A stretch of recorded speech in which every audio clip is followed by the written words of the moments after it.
Right, let's get you some analysis on the story now. And of course, the question we're asking is, when will this translate to a cheaper consumer basket? Economist at Kerenga, Dawn Ridler, joins us now via our Skype line. Dawn, thanks very much for your time. The second consecutive decrease, it's a welcome relief for motorists, of course, given all of the increases we saw in 2018. Oh, absolutely. But the one thing to consider is the price of oil at the moment is incredibly volatile.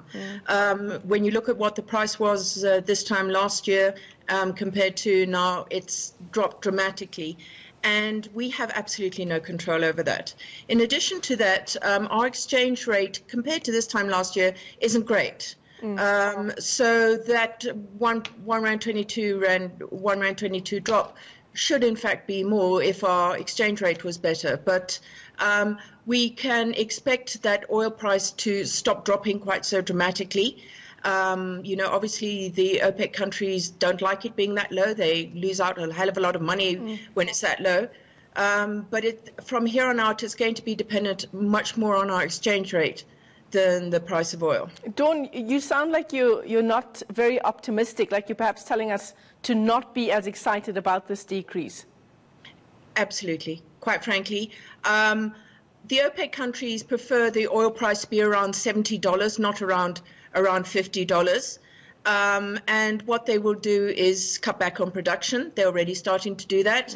And the price will start going up again.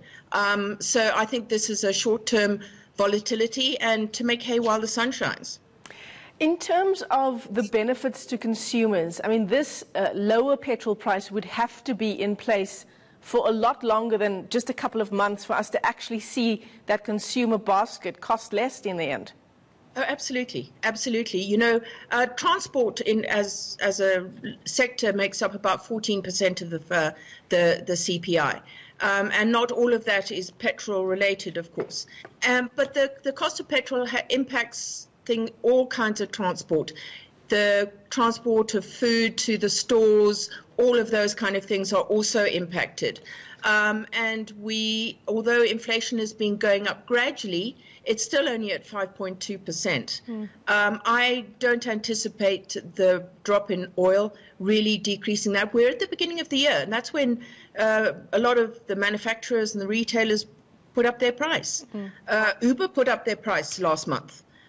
So, it's going to be swings and roundabouts. You're going to get decreases coming from some places and increases from other places.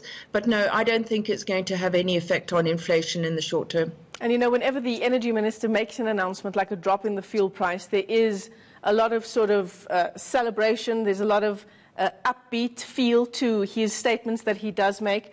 The question is, can government do anything in the long term to try and mitigate the effects? As you say, the cost of oil really is out of our hands.